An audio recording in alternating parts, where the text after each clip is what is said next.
सुप्रभातम। ज्ञान विद्या चैनल के माध्यम से शेर श्री सुषमाता प्रिय आचार्य शिक्षक महाविद्यालय विष्णु में आप सभी का हार्दिक स्वागत अभिनंदन। जैसा कि हम यहाँ साहित्य दर्पण के अंतर्गत नायिका के जो भेद हैं उनके विषय में पढ़ रहे हैं, तो उसी क्रम में आगे हम चलते हैं। तो कह रहे हैं विरहोत्कंठिता जो नायिका है उसका लक्षण हम देखते हैं। तो कह रहे आगंतुम कृतचितो अपि देवान् आयाति यत् प्रिय तत् नागम दुखार्ता विरहोत्कंठिता पुरुषः। बता रहे हैं कि अपने प्रियतम के पास जाने के लिए मन होने पर भी जिस नायिका का प्रिय देव योग नहीं बनता है, यानी नायक से मुलाकात नहीं होती है, उसके न आने के दुख से ग्रस्त उस नायिका को विरहोत्कंठिता नायिका कहा जाता है। यहाँ पर उदाहरण दे रहे हैं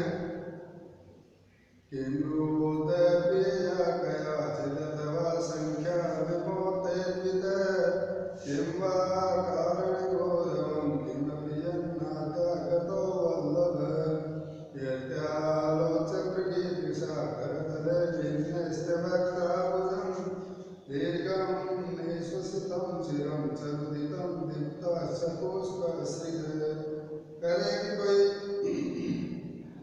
दूसरी प्रिया ने उसे रोक दिया अथवा उन्हें मेरी सखी ने उद्विग्न कर दिया, कारण कि ऐसी गुरुता आपने जो कि आज मेरे प्रिय हैं वो मेरे से मिलने नहीं आए। मृग नयना ने ऐसा विचार कर हाथ पर मुख कमल को रखकर लंबा श्वास लिया और बहुत समय तक रोई तथा उसने अपने प्रियतम के गले में डालने के लिए जो पुष्पमाला लेकर आई थी उस पुष्पमाला को उसने फेंक दिया। इसी प्रकार कह रहे कि इति साष्टाविंशति शतम उत्तम मध्यम अधम स्वरूपेण चतुर्दिक अशीति युतम सत्रयम नायिका वेदा। कह रहे हैं कि इस प्रकार से नायिकाओं के 16 वेदों में 8 वेदों के गुणा करने पर नायिकाओं के जो वेद होते हैं वो 128 हो जाते हैं। फिर उनमें उत्तम है, मध्यम है और अधम, इस प्रकार 3 वेदों गुण करने पर कुल जो नायिका के वेद हैं वो 384 वेद हो जाते हैं। अब ये परिस्त्रियां कन्या अन्योदयी संकेता पूर्व विरहोत्कंठिते पश्चात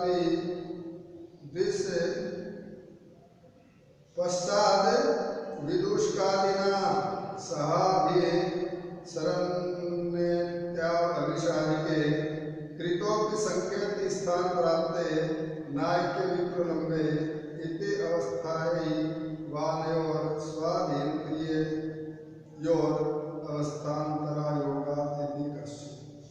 कह रहे हैं आचार्य जो धनिक हैं वो भी इसके विषय में अपना जो मत है उसको स्पष्ट कर रहे हैं।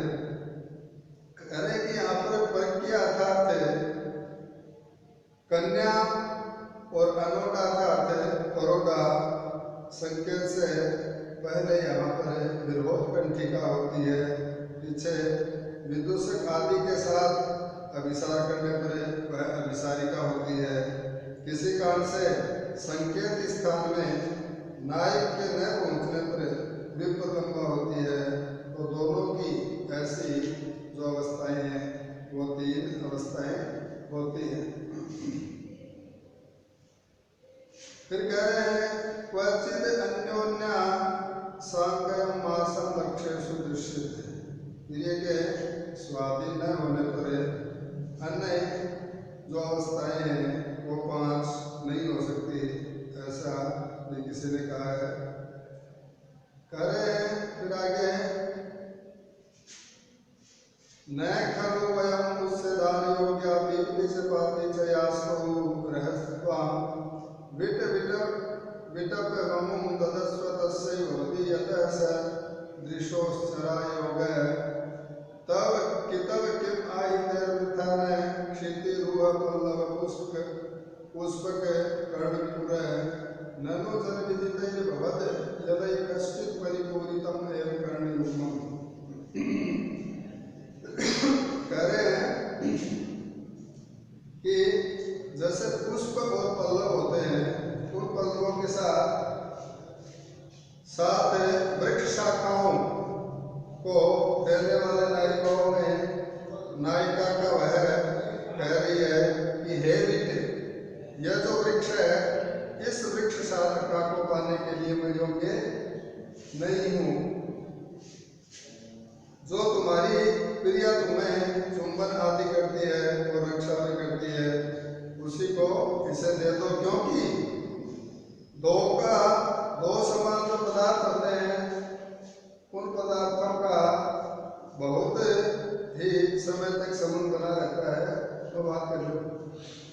और फिर क्या कहते हैं, मोहो रूप सीताम इवालिनालिम देवित रश्मिन कलिकाक्यम अर्थन में नाम वसतिम उपगते धामितस्य सते कलिरेश मास्तयाते रहता है। इते गति प्रतिरुसात गान स्फुरित मनोरम पक्षम केशरेण श्रवण निमितेन कांतमया समसिताम रोहिण चक्षुषा यमि वक्रोक्त्या परुषवचनेन कर्णोत्पल ताडनेन च धीरमत्या और धीर प्रगल्भा आदि भी संकीर्ण। कह रहे हैं कि हे दूत, मेरे कानों में तुमसे व्यर्थ ही रखे गए इन वृक्षों के पल्लवों और पुष्प कर्ण आभूषणों का क्या प्रयोजन है, क्योंकि लोगों से जानेंगे तुम्हारे जो कामजन्य अपराधों से मेरे दोनों काम बहुत समय से ही पूर्ण किए गए हैं। तो कह रहे यहाँ नायिका उग्र उक्ति से धीरमत्या, कठोर वचन से अधीरमत्या और कर्णोत्पल ताड़न से अधीर प्रगल्भा से संकीर्ण है। आगे जो 88 का श्लोक है उसे बता रहे हैं, एवं अन्यत्र अपि हुयम इतरा अपि संख्यस्ता नोक्ता विस्तर शंकया ता नायिका। कह रहे हैं कि यहाँ पर असंख्य नायिका कही गई हैं, ग्रंथ विस्तर की संख्या से यहाँ पर वो उल्लिखित नहीं है। अब कह रहे हैं अथ शाम अलंकारा, यानी नायिकाओं के जो अलंकार हैं, उन अलंकारों के बारे में बता रहे हैं कि नायिकाओं के द्वारा विभिन्न प्रकार के जो अलंकार ग्रहण किए जाते हैं। तो कह रहे हैं यौवन सत्वज्ञा ताम साम अष्टाविंशति संख्या का अलंकारा सत्र भाव है एला स्त्रियोग अंगजा। अब बता रहे हैं कि स्त्रियों के जो अंगज अलंकार है वो अलंकार कौन कौन से हैं। तो यहाँ पर है उन अलंकारों के जो अंगज अलंकार हैं, उन अलंकारों की जो संख्या है वो 20 बताई गई है। तो कौन कौन से देखेगा कि यौवन में जो नायिकाएं हैं, उन नायिकाओं के सत्वजन्य यानी जो सात्विक अलंकार हैं, वो अलंकार 20 नहीं होकर के 28 अलंकार बताए गए हैं। उनमें से भाव है, हाव और हेला, ये 3 प्रकार के जो अलंकार हैं ये अंगज अलंकार कहलाते हैं। शोभा कांतिश्च दीप्तिश्च माधुर्यं च प्रगल्भता औदार्यं धैर्यं इत्येते सत्येव स्युर्यत्नजा। कह रहे हैं शोभा, कांति, दीप्ति, माधुर्य, प्रगल्भा, औदार्य और धैर्य, ये जो 7 है यत्न अर्थात बिना यत्न के ही उत्पन्न होते हैं। फिर बता रहे लीला विलास विचित्ते विभोग किंचितम मोटायितम कुटुंबितम विप्रमोलितम मदः वीरितम तपलम मोग्धम विक्षेपम कुतूहलम हसितम चकितम केले इति अष्टादश संख्यका स्वभावजास्य भावात्या 10 पुंसां भवन्ति। करे लीला विलास विचित्ते विभोग किल किंचित मोटायित कुटुंबित विभ्रमं ललित मद विहृत तपन मोक्त विक्षेप कुतूहल विहित हसित चकित और केली, ये 18 स्वभाव सिद्ध और कर्तृक भी होते हैं।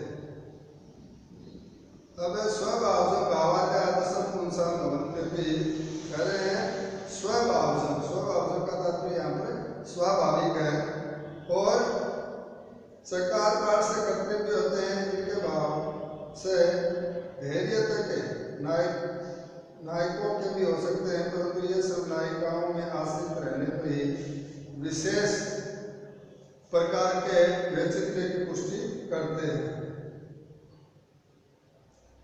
अब तत्र भाव है, वहां पर भाव को बता रहे हैं निर्विकारात्मक चित्ते भाव प्रथम विक्रिया।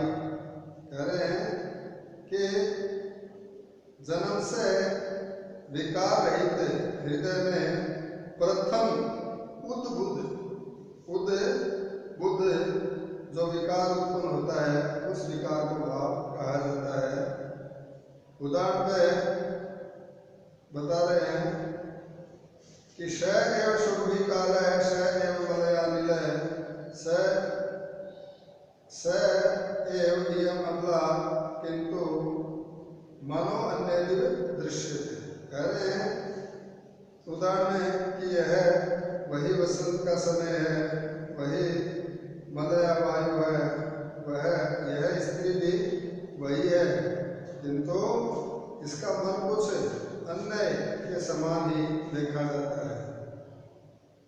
अब भाव को बता रहे हैं कि भ्रू नेत्रादि विकार संभागे इच्छा प्रकाश भाव एवं अल्प संलक्ष्य विकारो भाव उच्चते। विकार भाव को बता रहे हैं कि मोह और नेत्र आदि के विकारों से संभोग की इच्छा का प्रकाशक कुछ विकार वाला भाव ही भाव कहा जाता है। उदाहरण दे रहे हैं विवर्णवती शैलसुता की भाव बन गई स्फुरद बाल कतंब कल्पई साथी कृताचार तरेण दस्तव मुखेन परियस्ता विलोचने। तो यहाँ पर कह रहे हैं कि भगवान जो शिव है उनका शिव जी के तपोवन में जो कामदेव का प्रादुर्भाव है वह प्रादुर्भाव होने पर पार्वती की अवस्था का वर्णन यहाँ पर किया गया है। पार्वती के खिले हुए कदम के जो पुष्प हैं उन पुष्पों के समान अपने अंगों से मन के विकार को प्रकट करती हुई शिव जी के नेत्रों को लगाकर मुख को कुछ तिरछा कर खड़ी हो रही है। ये जो पद्य है ये हमारे जो कुमार चंबा महाकाव्य है उससे लिया गया है। आगे हेला को बता रहे तो कह रहे हैं हेलात्यंत समालक्ष्य विकार साथे स एव तु श एव भाव है एव। अत्यंत विकार से युक्त जो भाव होता है उस भाव को हेला कहा जाता है। उदाहरण दे रहे हैं यहाँ पर तथा तस्या सचेति प्रवृत्ता वध्वा सर्वान् विप्रमा सकलाः संशयितं मुक्त भावा भवन्ति चिरं यथा सखीनामपि। कह रहे हैं कि उस नववधू के जो समस्त अंग हैं उन अंगों के विलास झट से उसी तरह प्रादुर्भाव हुए जिससे उसके सखियों को भी उसकी मुक्तता में बहुत समय तक शंका होने लगी। शोभा को बता रहे हैं तो कहते हैं रूप यौवन लालित्य भोगादैर अंग भूषणम शोभा प्रोक्ता। अरे सौंदर्य तारुण्य कोमलता और के भूषण को शोभा कहा जाता है। शोभा पूर्वक यहाँ यौवन शोभा का उदाहरण दे रहे हैं कि संभृत मंडनम अंगेष्टेनाशवाक्यम करुणम मदस्य कामस्य पुष्प व्यतिरिक्तम वस्त्रम बाल्यात् परम श्राद्धमय प्रभेदे। कह रहे हैं कि पार्वती ने अत्यंत सिद्ध शरीर का अलंकार स्वरूप आसव यानी मदिरा से भिन्न मद पैदा करने वाला पुष्प से भिन्न कामदेव का अस्त्रभूत बाल्यावस्था के अनंतर उस प्रकार के वैकल्पिक अवस्था को प्राप्त किया, यह भी कुमार संभव का पद्य है। फिर बता रहे हैं कांति को शैव कांति मनमता अप्याति द्युतित मनमथोन्वेषणाति विस्तीर्णम सौम्यम कांति उच्यते। करे कामदेव की भिड़ी हुई कांति वाली शोभा को कांति कहते हैं। जैसे पूर्व में हमने इसका उदाहरण भी पढ़ा है, नेत्र गंधन मंजने, वो जो श्लोक है वो इसके उदाहरण में दे सकते हैं। उसके बाद में दीप्ति को बता रहे हैं तो कह रहे हैं कांति रेवाति विस्तीर्णा दीप्ति इति अभिधीयते।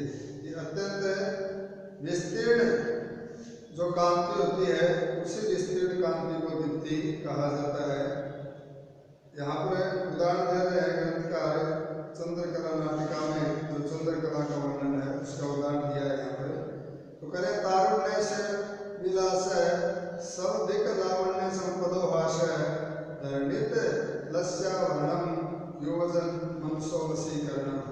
कि चंद्रकला का जो तारुण्य है यानी उसकी जो यौवनावस्था है या योग की जो जवानी है उसका विलास है, प्रचुर जो लावण्य है उस लावण्य संपत्ति का यहाँ पे आश है, और भूतल का भूषण है और युवकों के मन को वश में करने का साधन है।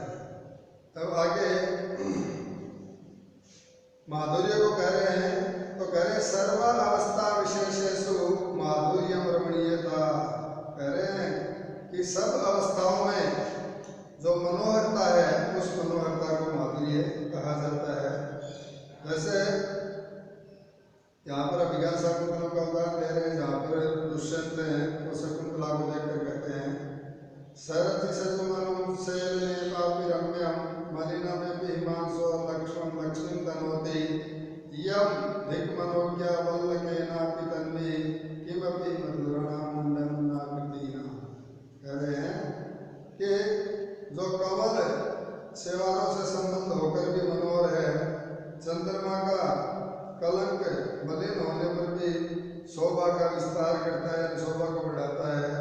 यह कृष्णोदरी यानी कृष्ण शरीर वाली जो शकुंतला है वो शकुंतला वल्कल को धारण करने पर भी अधिक सुंदर लग रही है, प्रतीत हो रही है।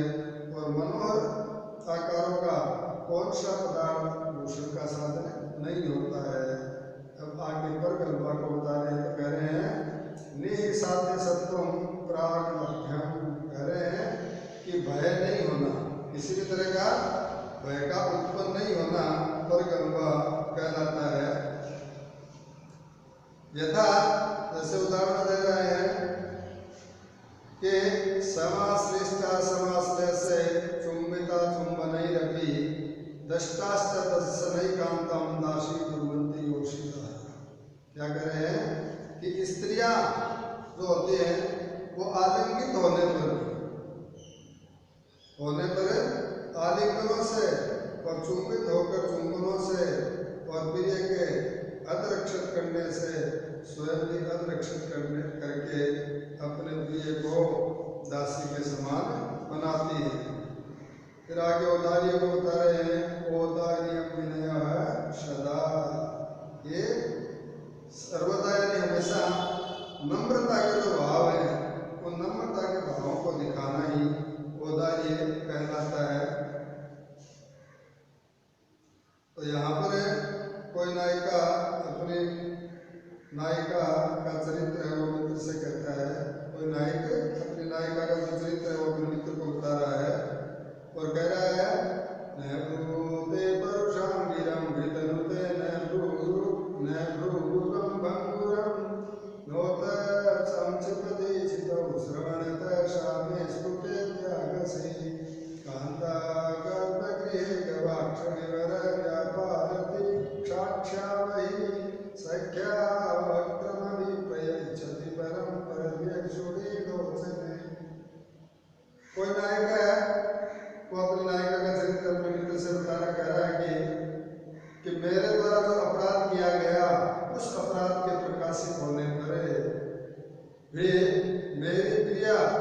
जो नायिका है वो कठोर वचन नहीं बोलती है, यानी मेरे साथ विनम्रता का व्यवहार करती है, वो कोटेली नहीं करती है और न कर्ण आभूषणों को कानों से उतार कर जमीन पर ही फेंकती है, किंतु कोठरी में बाहर है जो रोके के छेद से नेत्रों को देने वाले सखी के मुंह के सम्मुख आंसू से भरे हुए नेत्रों को लगाती है।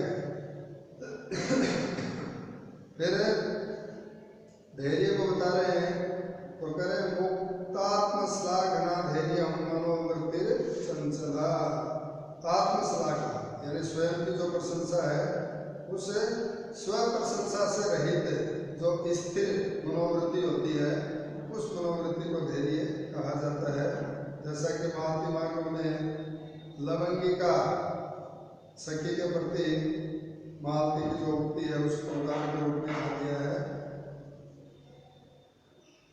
ज्वलतु गगने रात्रौ रात्रावखंड कलशसि दहतु मदनः किवामृत्योः परेण विधास्यति मम तु दयितः श्लाघ्यस्तातो जनन्ये मलान्वया कुलं मलिनं न चेत्वायं जनो न च जीवितम्। कह रहे हैं कि प्रत्येक रात्रि में आकाश में संपूर्ण कलाओं से युक्त होकर चंद्रमा है वो प्रज्वलित होता है और कामदेह है दाह को उत्पन्न करता है। ये लोग मृत्यु से अधिक क्या करेंगे, मेरे तो प्रिय और पिताजी प्रशंसनीय हैं और मेरी माताजी निर्मल वंश में उत्पन्न है तथा हमारा जो कुल है वो श्रेष्ठ कुल है और निर्मल कुल है, परंतु मैं न रहूंगी और न मेरा जीवन ही रहेगा। फिर यहाँ पर आगे जो लीला है उसको बता रहे हैं तो क्या कह रहे हैं, अंगई वैसई अलंकारई प्रेम भीर वचनई रपी। ये हर्ष से संपादित अंग वेश अलंकार प्रेमपूर्ण वचनों से भी प्रिय के अनुकरण को लीला कहा जाता है। तो उदाहरण दे रहे हैं कि प्रीत मृणाल व्याल वलया मेणी बंधक कपर्दिनी हराधुकारिणी पातु लीला पार्वती जगत। कह रहे हैं कि कमललाल रूप सर्प कंकण के धारण करने वाली मेणी बंध को जटाजुट बनाने वाली अपनी लीलाओं से शिव जी का अनुकरण करने वाली पार्वती जो है वो इस जगत की इस संसार की रक्षा करे। फिर विलास को कहते हैं तो कहते हैं यार स्थानासनादीना मुख नेत्रादि कर्मणा विशेषस्तु विलासस्य इष्ट संदर्शनादिना। कह रहे हैं कि प्रिय के दर्शन आदि से गमन स्तुति और उपवेशन आदि के तथा मुख और नेत्र के कर्मों की जो विलक्षणता है उस विलक्षणता को विलास कहा जाता है। यहाँ पर उदाहरण दिया है मालती मार्गों में मार्गो अपने मित्र जो मकरंद है उन मकरंद से कहता है कि इस अवसर में वो जो मेरी प्रियतमा है सुंदरी है मालती उसका निर्वचनीय वचन संपत्ति को उल्लंघन करने वाले व्यक्तित्व से संपन्न श्रृंगार की चेष्टा से उद्भाषित स्तंभ और श्वेत आदि प्रचुर सात्विक विकारों से युक्त धैर्य को दूर करने वाला और विजयशील प्रसिद्ध कामदेव का आचार्य भाव आविर्भूत हो गया है। आगे विच्छति को बता रहे हैं स्तो काव्या कल्परचना विच्छिति कांति कोश कांति की पुष्टि करने वाली थोड़ी भी वेश रचना को विच्छिति कहा जाता है। उदाहरण दे रहे हैं स्वच्छालंब सर्पन विधौ तुम अंगो अष्टतांगुद्धि विशदो विलासिनी नाम वासस्तु प्रतनो विविक्तम अस्पतियान कल्पो यदि कुसुम ऐश्वान शून्य। कह रहे हैं कि विलासी जो स्त्रियां होती हैं उन स्त्रियों का शरीर निर्मल जल में स्नान करने से प्रक्षालित पोस्ट तांबूल के वर्ण से उज्ज्वल वस्त्र महीन और स्वच्छ काम विकार से रहते न हो तो इतना ही जो वेश है वो पर्याप्त है। विभोग को कहते हैं विभोगस्तम मति गर्वेण वस्तु निश्चय अभी अनादर कि अत्यंत गर्व से जो अभिष्ट वस्तु है उस अभिष्ट वस्तु में भी आदर न करने को विभोग कहा जाता है। उदाहरण दे रहे हैं यहाँ पर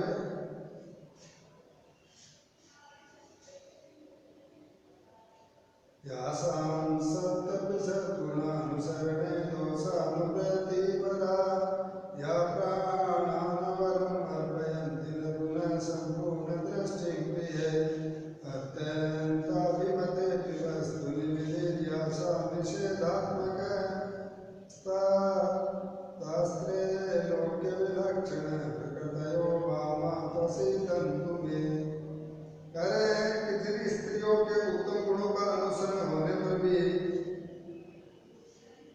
जो ज्यादा दोष का अनुवर्तन है, जो प्राणों को भले ही अर्पण करते पर प्रिय के प्रति पूरी दृष्टि नहीं होती है, अत्यंत जो अभिष्ट वस्तु है उस अभिष्ट वस्तु की जिनकी निषेध रूप प्रवृत्ति है, त्रिलोक में असाधारण स्वभाव से वैसी सुंदरियां तुम पर प्रसन्न हो। आगे किलंकित बता रहे हैं तो कह रहे हैं स्मित शुष्क रुदित हसित त्रास क्रोध समाधिना साकर्ये किल किंचितम अभिष्टम तम संगमादि जातपति। अत्यंत प्रिय पुरुष के संगम आदि से उत्पन्न हर्ष के मंद हास्य शुष्क रोदन हास्य भय क्रोध और परिश्रम आदि के संमिश्रण को किल किंचित कहा जाता है। उदाहरण में यहाँ पर देखिएगा पाणिरोधम विरोधित वांछम भर्सनाश्च मधुस्मित गर्वा कामिन्य स्वकृते करभो रुहारी शुष्क रुदितम च सुखेति। उदाहरण कह रहे हैं कि सुंदरी प्रिय की इच्छा का विरोध न होने के तौर पर हाथ की रुकावट में मंद हास्य पूर्वक तर्जन और सुख में भी मनोहर शुष्क रोदन करती है। फिर आगे मोटाइतम है उसको बता रहे हैं तो कह रहे तद भाव भाविते चित्ते वल्लभ से कथा दिशु मोटाइतम इति प्राहु कर्णकंदु यनादिकम के प्रिय की चर्चा आदि के प्रसंगों में उनके अनुरोध से व्याप्त चित्त होने पर कान को खुजलाना आदि जो कर्म होता है उस कर्म को मोटाइत कहा जाता है। उदाहरण शुभकम त्वद कथारंभे कर्ण कंडोति लालसा